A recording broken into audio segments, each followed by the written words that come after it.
Tuntun TP Hindi. Please video को like और channel को सब्सक्राइब जरूर करें। तो चलिए आज का कहानी शुरू करते हैं। आज का कहानी है मनहूस रामैया। रामैया नाम के आदमी के विषय में नगर भर में यह प्रसिद्ध था कि जो कोई प्रातः उसकी सूरत देख लेता था उसे दिन भर खाने को नहीं मिलता था। इसलिए सुबह सुबह कोई उसके सामने आना पसंद नहीं करता था। किसी तरह यह बात राजा कृष्णदेव राय तक पहुंच गई। उन्होंने सोचा इस बात की परीक्षा करनी चाहिए।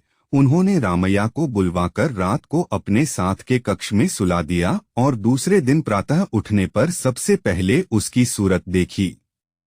दरबार के आवश्यक काम निपटाने के बाद राजा जब भोजन के लिए अपने भोजन कक्ष में गए तो भोजन परोसा गया।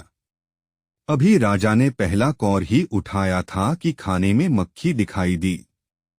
देखते ही देखते उनका मन खराब होने लगा और वह भोजन छोड़कर उठ गए। दोबारा भोजन तैयार होते होते इतना समय बीत गया कि राजा की भूख ही मिट गई। राजा ने सोचा अवश्य यह रामैया मनहूस है, तभी तो आज सारा दिन भोजन नसीब नहीं हुआ। क्रोध में आकर राजा ने आज्ञा दी कि इस मनहूस को फांसी दे दी जाए। राज्य के प्रहरी उसे फांसी देने के लिए ले चले। रास्ते में उन्हें तेनालीराम मिला। उसने पूछा तो रामैया ने उसे सारी बात कह सुनाई। तेनालीराम ने उसे धीरज बंधाया और उसके कान में कहा, तुम्हें फांसी देने से पहले ये तुम्हारी अंतिम इच्छा पूछेंगे। तुम कहना, मैं चाहता हूं कि मैं जनता के सामने जाकर कहूं कि मेरी सूरत देखकर तो खाना नहीं मिलता, पर जो सवेरे सवेरे महाराज की सूरत देख लेता है उसे तो अपने प्राण गंवाने पड़ते हैं। यह समझाकर तेनालीराम चला गया। फांसी देने से पहले प्रहरियों ने रामैया से पूछा, तुम्हारी अंतिम इच्छा क्या है? रामैया ने वही कह दिया जो तेनालीराम ने समझाया था।